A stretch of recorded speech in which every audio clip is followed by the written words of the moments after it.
Every cell in your body carries the exact same set of instructions in the form of a genetic code called DNA. However, cells have specific functions and may not need all the instructions it contains. A good example of this is the instructions for making lactase, which breaks down the sugar in lactose to be used for ATP. Lactase is only needed when lactose is present. If there is no lactose in the body, what is the point of making lactase? Genes that are not needed at any given time can be turned off and on. This process is called gene expression. Gene expression is different in prokaryotes than it is in eukaryotes.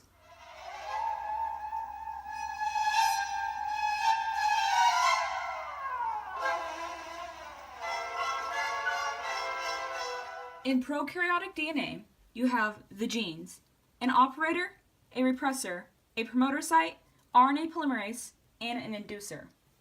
The operator works as an on-off switch. If the operator is on, protein synthesis, which I'll explain at the end of the video, can occur. If it is off, protein synthesis will not begin.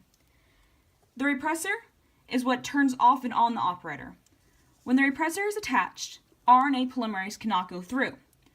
RNA polymerase is attached at the promoter site and is what starts protein synthesis. The repressor can be removed when the inducer attaches itself to the repressor. Now the RNA polymerase may go through. If we go back to the example of lactose, this lactose needs to be broken down, but the gene cannot make lactase with the repressor blocking the RNA polymerase. So lactose, which is the inducer, attaches itself to the repressor and removes it. Now, the RNA polymerase can begin protein synthesis, which will create lactase.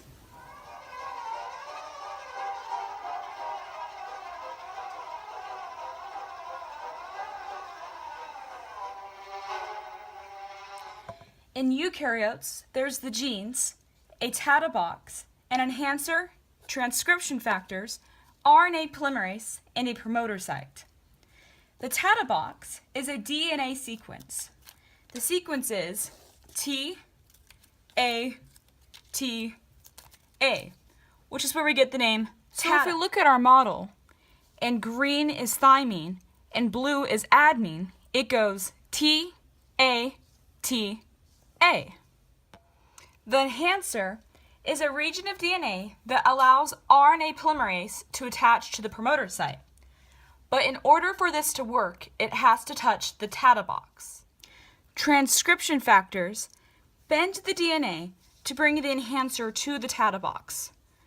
When it does this, it creates a tiny space for the RNA polymerase to sit in and attach to the promoter site. Now protein synthesis can begin.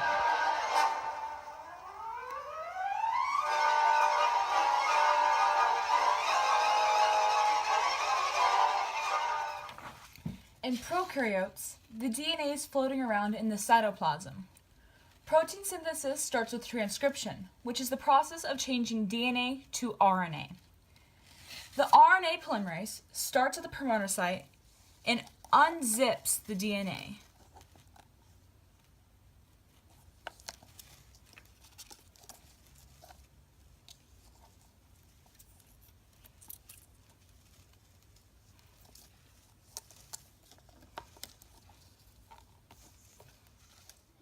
The RNA polymerase continues to unzip the DNA until it reaches a terminal signal, which is what tells it to stop. Then it chooses a template. The DNA template is converted into RNA by adding in RNA base pairs that are complementary to the DNA base pairs. However, while in DNA, adenine goes with thymine, or A goes with T, and guanine goes with cytosine, or G goes with C, RNA does not have thymine. Instead, it has uracil. So A will go with U and G will go with C. But if there is a T on the template, A still matches up with it.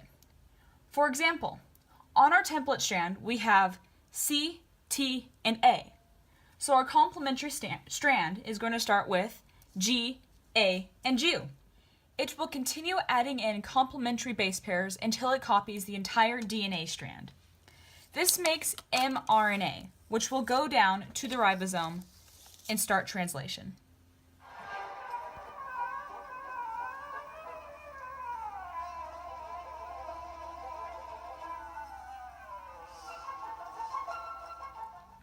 Transcription in eukaryotes is similar to transcription in prokaryotes. Instead of starting in the cytoplasm, eukaryotic DNA is stored in the nucleus. RNA polymerase still unzips the DNA, chooses a template, and adds in the complementary base pairs. Except this does not make mRNA. It makes pre-mRNA. The pre-mRNA leaves the nucleus and enters into the cytosol. In the cytosol, the introns are cut out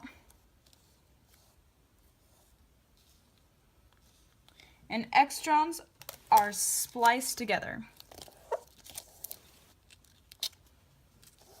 This makes mRNA, which travels to the ribosome to start translation.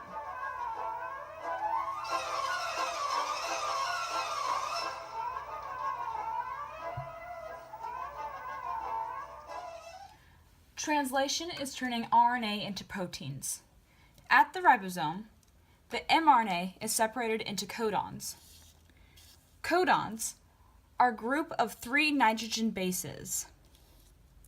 Then tRNA comes along. tRNA has an anticodon on one end and an amino acid on the other. An anticodon has the complementary base pairs of a codon and matches up with a codon to drop off an amino acid.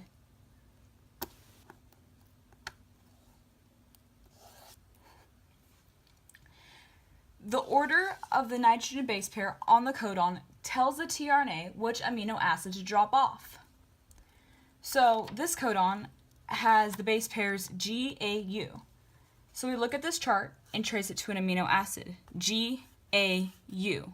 So we get aspartic acid. It continues doing this for each codon. Then it reaches a stop codon.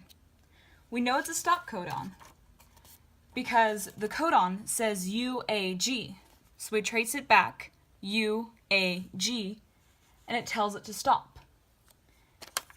The amino acids then form a polypeptide through polypeptide bonds, then ravel together to create a protein.